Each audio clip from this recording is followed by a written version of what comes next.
Hello my dear student, this is Deepak Kashyap. You are watching chemistry class. आज मैं आपको crystal field theory पढ़ाने जा रहा हूँ। क्रिस्टल फील्ड थ्योरी बहुत ही इम्पॉर्टेंट है बोर्ड के पॉइंट ऑफ व्यू से। तो क्रिस्टल फील्ड थ्योरी में क्या क्या चीज़ें हैं वो सारी बातें मैं आपको वन बाय वन एक्सप्लेन कर रहा हूँ। क्रिस्टल फील्ड थ्योरी, जिसको शॉर्ट फॉर्म में CFT भी कहा जाता है। क्रिस्टल फील्ड थ्योरी को शॉर्ट फॉर्म में क्या कहा जाता है? CFT। देखिए, क्रिस्टल फील्ड थ्योरी में ये बताया गया है कि जो लीगेंड्स हैं, लीगेंड्स को पॉइंट चार्ज की तरह ट्रीट किया गया है। मतलब क्या माना गया है? Point charge. और ये पॉइंट चार्ज माना गया है किसके केस में? In case of anion. Anion के केस में लीगेंड्स को क्या माना गया है? पॉइंट चार्ज माना गया है। और इन्हीं लीगेंड्स को डाइपोल माना गया है, डाइपोल लेट किया गया है in case of neutral molecule. Neutral molecule के केस में इनको क्या माना गया है? डाइपोल। अब जो 5 ऑर्बिटल होते हैं, d ऑर्बिटल की बात कर रहा हूँ, 5 जो d ऑर्बिटल्स होते हैं, 5d ऑर्बिटल्स को क्लासीफाई किया गया है 2 ग्रुप्स में, है dx/, d/z और dzx को। इनको कहा जाता है T2g ऑर्बिटल। ये डिनोट करने का सिंबल है, T2g कहा जाता है इन तीनों ऑर्बिटल को। और बचे हुए dx² y² एंड dz², इनको कहा जाता है Eg ऑर्बिटल। मैंने आपको इससे पहले शेप पढ़ाया था शेप पढ़ाया था ऑर्बिटल्स का, s orbital, p orbital, d orbital का। तो d ऑर्बिटल कितने होते हैं? 5। इसमें से 3 जो होते हैं T2g और जो 2 होते हैं उनको Eg ऑर्बिटल कहा जाता है। तो इसके बाद होता क्या है, जब लीगेंड अप्रोच करता है, कोई भी लीगेंड अगर मेटल को अप्रोच करेगा, मेटल को, तो जो मेटल के जो d ऑर्बिटल्स होते हैं, कितने d ऑर्बिटल्स होते हैं? 5d ऑर्बिटल्स होते हैं। इनकी स्प्लिटिंग हो जाती है। क्या हो जाती है? स्प्लिटिंग हो जाती है 2 सेट में, मतलब T2g में और Eg में। 2 सेट में इनकी स्प्लिटिंग हो जाती है। और जो ये स्प्लिटिंग होती है ये डिपेंड करती है क्रिस्टल फील्ड पर। किस पर डिपेंड करती है? क्रिस्टल फील्ड पर। मतलब जो क्रिस्टल की फील्ड है, स्ट्रॉन्ग फील्ड लीगेंड है या वीक फील्ड लीगेंड है, जो मैं आपको ऑलरेडी पहले बता चुका हूँ, तो उस क्रिस्टल फील्ड पर डिपेंड करती है इसकी स्प्लिटिंग, कि स्प्लिटिंग कैसे हो रही है। इसके बाद जो T2g और Eg ऑर्बिटल के बीच का जो डिफरेंस होता है, डिफरेंस, उस डिफरेंस को कहते हैं क्रिस्टल फील्ड स्टेबलाइजेशन एनर्जी। एक शॉर्ट फॉर्म है इंडिकेट करने की, बहुत बड़ा वर्ड है, क्रिस्टल फील्ड स्प्लिटिंग एनर्जी। फिर से आप समझ लीजिए इस पूरी थ्योरी को, कि लीगेंड्स को पॉइंट चार्ज माना गया है in case of anion, और लीगेंड्स को डाइपोल माना गया है in case of neutral molecule.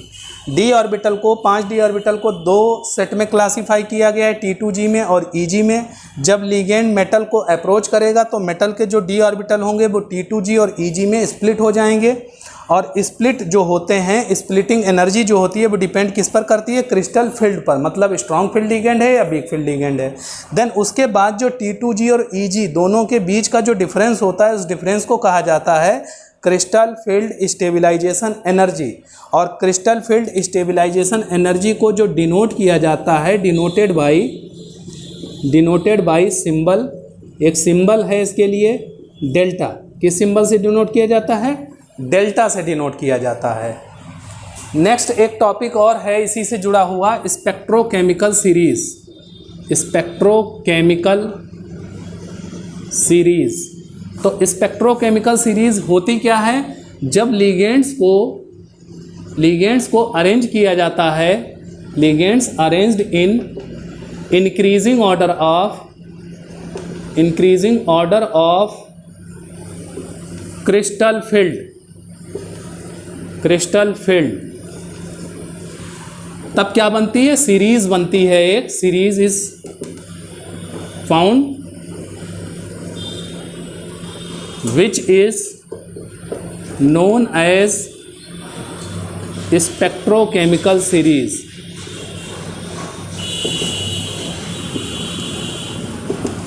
देखिए, मैंने आपको हाई स्पिन लिगेंड, लो spin ligand, inner orbital complex, outer orbital complex के लिगेंड्स के बारे में बताया था। जब उन्हीं सारे लिगेंड्स को अगर हम अरेंज करेंगे increasing order of their crystal field के अकॉर्डिंग, कि क्रिस्टल फील्ड स्ट्रॉन्ग है या वीक है, तो उसको इंक्रीजिंग ऑर्डर में अरेंज करने पर एक सीरीज़ मिलती है। उस सीरीज़ को ही कहा जाता है स्पेक्ट्रोकेमिकल सीरीज़।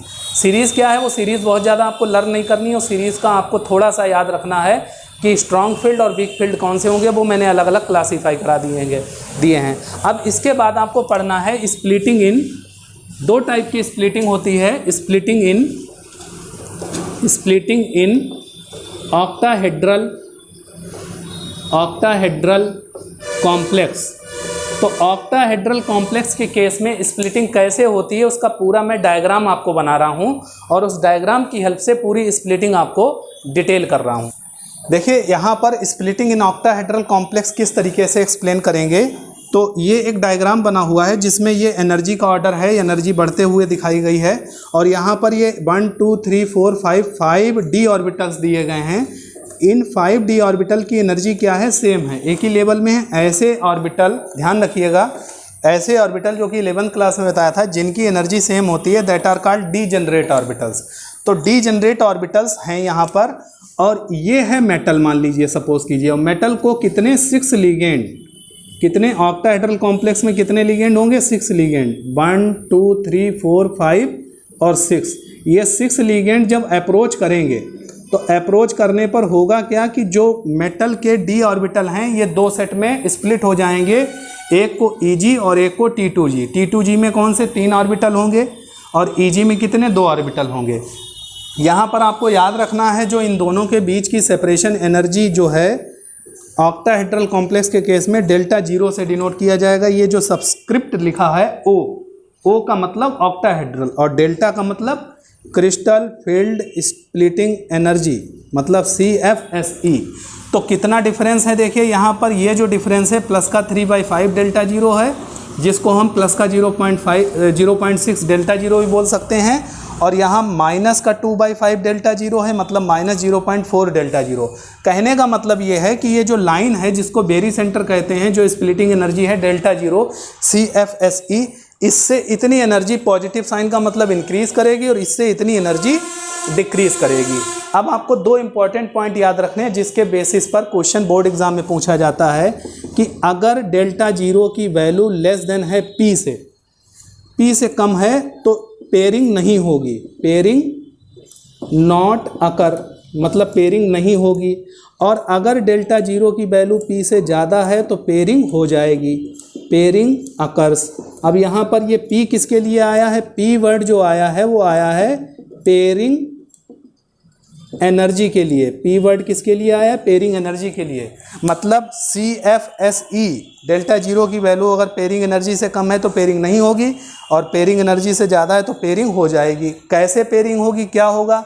आप ऐसे समझिए कि अगर D में 4 इलेक्ट्रॉन है D ऑर्बिटल में, तो पहले क्या होगा कि पहले एक इलेक्ट्रॉन यहाँ जाएगा, एक इलेक्ट्रॉन यहाँ जाएगा, एक इलेक्ट्रॉन यहाँ जाएगा, और कंडीशन आपको ये दी हुई है। कौन सी कंडीशन? ये वाली। तो पेयरिंग नहीं होगी तो 4th इलेक्ट्रॉन यहाँ चला जाएगा। तो ऐसे केस में आपको दिया जाएगा कि डेल्टा 0 लेस देन P। ऐसे केस में जो कॉन्फ़िगरेशन होगा वो होगा T2G3 और Eg1। और अगर यही D4 ऑर्बिटल में अगर कंडीशन दी है delta 0 less than P, sorry greater than P, तो क्या होगा? तो जो 4th इलेक्ट्रॉन होगा, ये आपको मैं बता रहा हूँ, ध्यान से समझ लीजिए, बहुत आसान है कि ये दोनों कंडीशन जो हैं, इन दोनों कंडीशन में से ये कंडीशन 1 है, ये 2 है, इन दोनों कंडीशन में से कोई ना कोई एक कंडीशन जरूर दी होगी बोर्ड एग्जाम में, उसी कंडीशन के अकॉर्डिंग आपको बताना है कॉन्फ़िगरेशन। तो ये 4th इलेक्ट्रॉन जो यहाँ है, ये 4th इलेक्ट्रॉन यहाँ ना जाकर यहाँ आ जाएगा। तो ऐसे कंडीशन में कॉन्फ़िगरेशन होगा T2G4 और Eg0, मतलब Eg0 का मतलब Eg में कोई इलेक्ट्रॉन नहीं है। तो इस तरीके से कॉन्फ़िगरेशन किया जाता है, जो कि मैं आपको D1 से लेकर और D10 तक का कॉन्फ़िगरेशन करा भी दूंगा अलग से पूरी थ्योरी पढ़ाने के बाद। तो ये आपकी क्रिस्टल फील्ड थ्योरी है जिसमें ऑक्टाहेड्रल केस में स्प्लिटिंग कैसे होती है वो मैंने बताया है। इसके बाद यही स्प्लिटिंग टेट्राहेड्रल कॉम्प्लेक्स में कैसे होती है वो मैं बताने जा रहा हूँ। जस्ट इसका इन्वर्टेड है, इसका अपोजिट है, आप समझ लीजिए। देखिए ओके, अब देखिएगा स्प्लिटिंग इन क्रिस्टल फील्ड, स्प्लिटिंग इन टेट्राहेड्रल कॉम्प्लेक्स कैसे होती है। देखिए यहाँ पर 5 डी ऑर्बिटल बने हैं जिनको डीजेनरेट ऑर्बिटल कहा गया है। जब लिगेंड, अब यहाँ पर टेट्राहेड्रल केस में क्या होगा, 4 लिगेंड होंगे। 4 लिगेंड क्या करेंगे, मेटल को जब अप्रोच करेंगे, जब मेटल को अप्रोच करेंगे तो अप्रोच करने पर क्या होगा, मेटल के डी ऑर्बिटल की स्प्लिटिंग हो जाएगी 2 सेट में। एक में 2 ऑर्बिटल नीचे आ गए, Eg हो गया, एक में 2 ऑर्बिटल ऊपर हो गए, T2g हो गया। मतलब इस केस में क्या होगा, जो एनर्जी T2g की होगी वो ग्रेटर देन होगी एनर्जी Eg से, जबकि उसमें अपोजिट था। और यहाँ पर जो बेरी सेंटर में जो सबस्क्रिप्ट डेल्टा टी लिखा गया है, T फॉर टेट्राहेड्रल, तो यहाँ पर एनर्जी कितनी बढ़ जाएगी, 2/5, मतलब प्लस का 0.4 डेल्टा टी, और यहाँ कितनी डिक्रीज हो जाएगी, माइनस का 0.6 डेल्टा टी। यानी कि जो स्प्लिटिंग ऑक्टाहेड्रल कॉम्प्लेक्स में हो रही थी, उस स्प्लिटिंग का जो इन्वर्टेड होता है, इसको ऐसे पलट दिया गया, इन्वर्ट कर दिया गया, जो इसका इन्वर्टेड होता है वो स्प्लिटिंग कहलाती है टेट्राहेड्रल के केस में। तो टेट्राहेड्रल कॉम्प्लेक्स जो होते हैं, इस टाइप के कॉम्प्लेक्स बहुत रेयर होते हैं। रेयर होने के कारण क्या होता है, उसका कारण ये होता है कि जो स्प्लिटिंग एनर्जी होती है, स्प्लिटिंग एनर्जी जो होती है यहाँ पर वो वेरी लो होती है। वेरी लो होने के कारण टेट्राहेड्रल कॉम्प्लेक्स का फॉर्मेशन बहुत अच्छे से नहीं हो पाता है, और यहाँ पर वो कंडीशन नहीं अप्लाई होगी कि delta zero greater than P होगा या delta zero less than P होगा। जब भी आपसे क्वेश्चन पूछा जाएगा तो ऑक्टाहेड्रल के केस में जो क्वेश्चन दिया हुआ है, जो टॉपिक दिया हुआ था, मैंने जो कॉन्फ़िगरेशन कराया था, वही आपसे पूछा जाएगा। तो अब मैं आपको बताने जा रहा हूँ कि क्रिस्टल फील्ड स्प्लिटिंग एनर्जी कैसे फाइंड की जाती है और कॉन्फ़िगरेशन कैसे किया जाता है। तो CFSE कैसे फाइंड किया जाएगा और इलेक्ट्रॉनिक कॉन्फ़िगरेशन कैसे किया जाएगा, वो मैं आपको बताने जा रहा हूँ। तो इसमें आपकी कंडीशन है कि if delta zero greater than P, ये आपको याद रखना है, ये कंडीशन बोर्ड एग्जाम में गिवन होगी। तो ऐसे केस में क्या होगा, पेयरिंग अकर्स, पेयरिंग हो जाएगी। तो पेयरिंग हो जाएगी तो सबसे पहले हम D1 कॉन्फ़िगरेशन का इलेक्ट्रॉनिक कॉन्फ़िगरेशन करेंगे। तो इसका इलेक्ट्रॉनिक कॉन्फ़िगरेशन होगा T2g1 और Eg0, ये ऑक्टाहेड्रल के केस में है। और इसके बाद इसकी स्प्लिटिंग एनर्जी कैसे निकालेंगे वो भी आप समझ लीजिएगा। CFSE निकालने का तरीका होगा, T2g में जो आपकी एनर्जी थी वो आपकी थी माइनस की 0.4 डेल्टा जीरो, और मल्टीप्लाई कितना है 1 इलेक्ट्रॉन, प्लस इसमें कितनी एनर्जी होगी, 0 इलेक्ट्रॉन है तो 0 रहेगी। तो ये आपकी आ जाएगी माइनस की 0.4 डेल्टा जीरो के बराबर क्रिस्टल फील्ड स्प्लिटिंग एनर्जी। इसके बाद नंबर 2 पर हम आपको D2 का बताने जा रहे हैं। D2 में होगा T2g2 और Eg0। CFSE कैसे निकालेंगे, देखिए माइनस 0.4 डेल्टा जीरो और मल्टीप्लाई 2 प्लस 0, तो ये हो जाएगा माइनस का 0.8 डेल्टा जीरो। देन उसके बाद 3rd नंबर पर D5 का हम बता रहे हैं, इसके बीच में ये जो हैं छूटे हुए वो ऐसे ही निकालेंगे। D5 का कैसे होगा, T2g3, पेयरिंग हो जाएगी। पेयरिंग अकर्स का मतलब ये है कि देखिए आपने 3 ऑर्बिटल नीचे बनाए थे और 2 ऊपर बनाए थे, ये T2g हैं और ये Eg हैं। 5 भरना है तो 1 2 3 4 और 5, तो क्या होगा, T2g 5 हो जाएगा और Eg 0 ही रहेगा। तो इसके लिए CFSE की वैल्यू कितनी होगी, माइनस 0.4 डेल्टा जीरो और मल्टीप्लाई 5 प्लस 0, तो ये हो जाएगा 5 4 जा 20 माइनस का 2 डेल्टा जीरो के बराबर। देन उसके बाद और भी ऐसे ही चलता रहेगा। मैं इसके बाद आपको 4th नंबर पर बताने जा रहा हूँ D7 का। तो D7 का क्या होगा, देखिए 7 के लिए 1 2 3 4 5 6 और 7th इलेक्ट्रॉन यहाँ जाएगा। अब यानी 6 यहाँ फुलफिल हो गए, तो अब तो पेयरिंग हो चुकी है, तो T2g3 और Eg1 हो जाएगा। तो अब यहाँ पर CFSE कैसे निकाला जाएगा, माइनस का 0.4 डेल्टा जीरो मल्टीप्लाई 6 और प्लस का 0.6, याद कीजिए कितना आया था, 0.6 आया था, और मल्टीप्लाई 1, तो ये हो जाएगा 5 6 4 जा 2.4 हो जाएगा, माइनस का 2.4 डेल्टा जीरो, ये डेल्टा जीरो भी रहेगा और प्लस का 0.6 डेल्टा जीरो, तो ओवरऑल कितना आएगा माइनस का 1.8 डेल्टा जीरो। तो इस तरीके से क्रिस्टल फील्ड स्प्लिटिंग एनर्जी को हम कैलकुलेट करते हैं और ऐसे कॉन्फ़िगरेशन किया जाता है। अब अगर यही चीज़ अगर आपसे delta zero less than P के लिए पूछ लिया जाए तब कॉन्फ़िगरेशन कैसे करेंगे और CFSE की वैल्यू कैसे निकालेंगे वो मैं आपको बताने जा रहा हूँ। कंडीशन बताने जा रहा हूँ कि if delta zero less than P है तो पेयरिंग नॉट अकर, पेयरिंग नहीं होगी, pairing not occur, pairing not occur. तो पहला हम आपको बताने जा रहे हैं D3 का। D3 का होगा T2G3 और EG1, इस तरीके से होगा। देखिए क्या होता है, 3 ऑर्बिटल नीचे होते हैं, ये T2G होते हैं, और 2 ऑर्बिटल ऊपर होते हैं, ये EG होते हैं। तो क्या होगा, T2G3 और EG0। पेयरिंग नहीं हो रही है मतलब 1 इलेक्ट्रॉन, 1 2 3। और CFSE की वैल्यू कितनी होगी, -0.4 डेल्टा जीरो मल्टीप्लाई 3 और प्लस 0, तो ये हो जाएगा 4 3 जा 12, माइनस का 1.2 डेल्टा जीरो के बराबर।